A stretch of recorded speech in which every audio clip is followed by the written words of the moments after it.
जादुई तेल का चमत्कार। एक समय की बात है, एक सेठ दूर दूर राज्यों में कपड़ों का व्यापार करता था और अपने सामान के लिए देश विदेश में प्रसिद्ध था। किसी को कैसा भी कपड़ा चाहिए होता वह सेठ से ही खरीदते थे। अपनी ईमानदारी और कड़ी मेहनत के कारण सेठ के पास जमीन जायदाद, रुपए पैसे की कोई कमी नहीं थी। सेठ का कोई बच्चा नहीं था, केवल एक पत्नी थी जिसे सेठ बहुत प्यार करता था और देश विदेश से अपनी पत्नी के लिए तरह तरह के सुंदर सुंदर उपहार लेकर आया करता था। एक बार उसने देखा उसकी पत्नी बड़ी परेशान नजर आ रही है।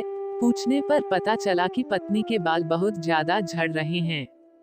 पहले तो सेठ को यह कोई बड़ी समस्या नहीं लगी, किंतु धीरे धीरे सेठ को भी लगने लगा कि उसकी पत्नी के बाल पहले से काफी कम होते जा रहे हैं। सेठ देश विदेश से पत्नी के लिए दवाई लाने लगा, किंतु किसी दवाई से भी पत्नी के बाल ठीक नहीं हुए। अब तो सेठ बड़ा उदास हो गया और सोचने लगा, इतना रुपया पैसा होने का क्या फायदा जब मैं अपनी पत्नी का ही इलाज ना करा पाऊँ। इस बेचारी के बाल इतनी तेजी से झड़ रहे हैं कि एक दिन ये पूरी तरह से गंजी हो जाएगी और लोग मुझे गंजी का पति कहकर बुलाएंगे। पत्नी के बालों के लिए इतना चिंतित हो गया कि रात में तो उसको अपनी पत्नी के ही सपने आते और महसूस होता कि चारों तरफ लोग उसे गंजी का पति कहकर बुला रहे हैं और उसकी पत्नी यह सब सुनकर बहुत रो रही है। पत्नी के बालों के चक्कर में सेठ का मन उसके व्यापार में ना लगता, जिसके कारण सेठ के ग्राहक भी कम होने लगे, यहाँ तक कि वह महीनों से दूसरे नगरों में भी नहीं गया था। एक दिन जब सेठ की पत्नी स्नान करके बाहर आई तो सच में ही उसके सारे बाल गायब हो चुके थे और मैं पूरी तरह से गंजी हो चुकी थी। उसने जब अपनी पत्नी का ये हाल देखा तो जोर जोर से रोने लगा और गांव के बाहर बने देवी के मंदिर में चला गया। उसे लगा वहां बैठकर उसे शांति मिलेगी।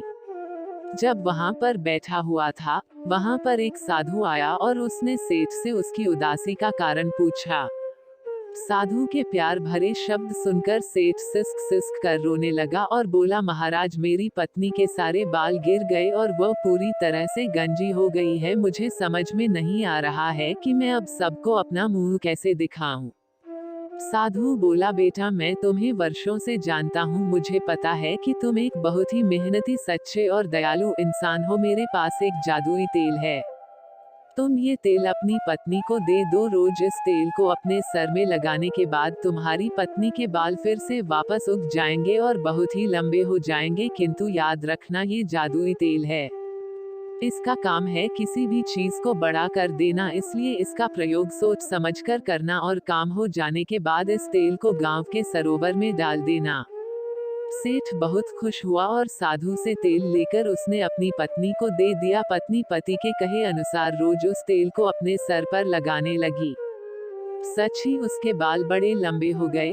सेठ की सारी परेशानी दूर हो गई और वह दूसरे नगर को व्यापार के लिए गया। किंतु जब वह एक हफ्ते के बाद लौट कर आया तो ये देखकर हैरान हो गया कि उसकी पत्नी उसके सामने नहीं आ रही है। बहुत मिन्नतें और सिफारिश करने के बाद जब पत्नी सामने आई तो वह ये देखकर हैरान हो गया कि पत्नी की जुबान उसके मुंह से बाहर लटक रही थी और वह बड़ी ही भयानक लग रही थी। कारण पूछने पर पत्नी ने कहा, सुनिए मुझसे बहुत बड़ी भूल हो गई। आपने कहा था कि तेल केवल सर पर लगाना, ये जादुई तेल है, किंतु तेल खत्म होने के बाद तेल वापस कैसे मिलेगा। क्यों ना मैं तेल को घर पर ही बना लूं। ऐसा सोचकर मैंने तेल को अपनी जीभ पर लगाकर उसका स्वाद लेना चाहा था कि जान सकूं इसमें क्या क्या मिला है, और ऐसा करते ही मेरी जीभ इतनी बड़ी हो गई। सेठ सिर पकड़कर बैठ गया। मैं समझ गया कि अब इस समस्या का कोई निदान नहीं। उसके बाद सेठ की पत्नी को किसी ने घर के बाहर कभी नहीं देखा और सेठ अपनी पत्नी की मूर्खता के कारण पूरे जीवन एक इतनी लंबी जीभ वाली पत्नी के साथ जीता रहा और यह कहावत बन गई कि पत्नियों की जीभ बहुत लंबी होती है। बिना सोचे समझे हमें किसी भी वस्तु का और कामों में उपयोग नहीं करना चाहिए। दोस्तों, जिस वस्तु का इस्तेमाल जितना होता है उतना ही करना चाहिए। अगर हम उस वस्तु का उपयोग और काम में करे गए तो हमारी अपनी ही हानि होगी।